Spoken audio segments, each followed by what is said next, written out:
ROLEX Novelties 2021.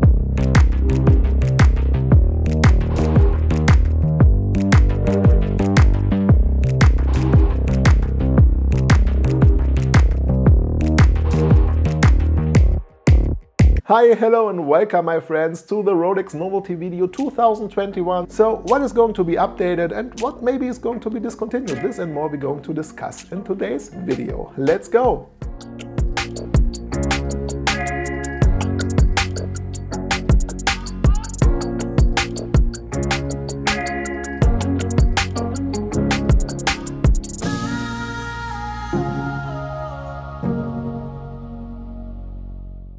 The first watch I would like to talk with you about is the ROLEX Daytona. And you might ask me, Konstantin, why the new Daytona? It's not about time. Well, it isn't, but it would make sense to have, beside the main event we're going to discuss about later on, to have a small side update. And if you check out the current Daytona lineup, you can find out that the full gold and the steel gold iteration of the Daytona on the Oyster bracelet doesn't sport a ceramic bezel. From my point of view, it would definitely make sense to have a slight upgrade of the Daytona on the full gold version and on the steel gold version, which is on the Oyster braces, so that all ROLEX Daytona models and iterations do sport a ceramic bezel.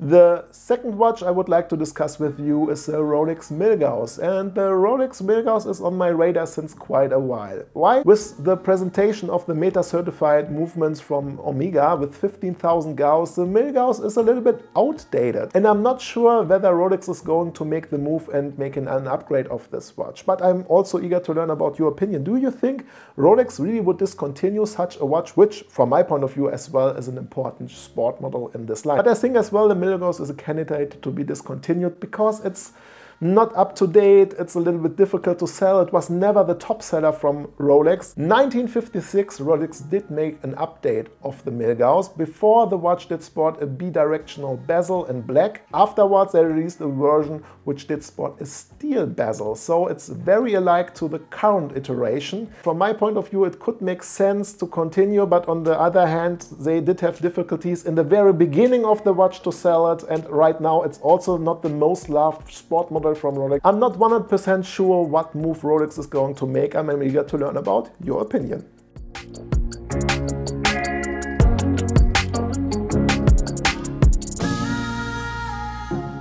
Okay, my friends, let's address the elephant in the room. Of course, I'm talking about the Rolex Explorer 2, the GMT version of the Explorer, because this watch celebrates its 50th anniversary. And the last upgrade it did receive in 2011, where they blew up the case from 40 to 42 millimeters and the orange back actually came back. I think the Explorer is a nice watch, a very interesting watch. With this both anniversaries, so at the moment 10 years on the market and 50 years anniversary, it makes definitely sense to upgrade this watch. What is going to come? Well, I do have a couple of theories here.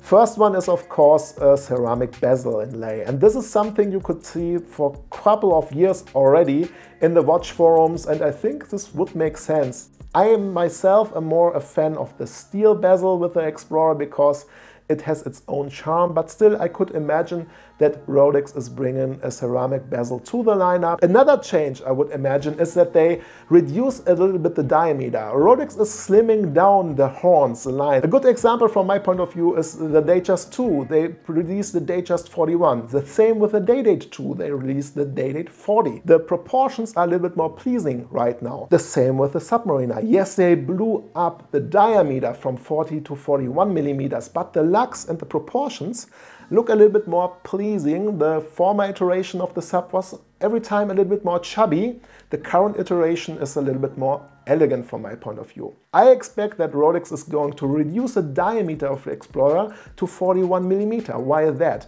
Well, on the one hand, they can use then the same Oyster bracelet they use for the Submariner, and it could also make sense to bring in a new movement, because right now there is a 3187 which sports 48 hours of power reserve and needs an update. And with reducing the diameter, Rolex would be able to use the GMT Master movement with the 72 hours of power reserve. So production-wise, it would make sense. friends, they can use a 21mm bracelet from the Submariner, they can use the GMT Master movement inside. Also, a lot of guys did complain a little bit about the 42mm diameter of the Explorer because it is a sort of bigger watch, especially with the white dial. So to wrap it up, my prediction for the Explorer is a ceramic bezel inlay. We do have then, of course, a smaller diameter of 41mm, an upgraded movement, the GMT Master 2 movement with 72 hours of power reserve. And one last thing, I'm pretty sure that Rolex is also going to offer for the Explorer then an Oyster Flex strap. They did introduce it to the Skydweller, they did introduce it to the Daytona, so they're definitely not offering this for the divers lines. The Yachtmaster for me isn't a diver either, so it really could be that they introduce the Oyster Flex strap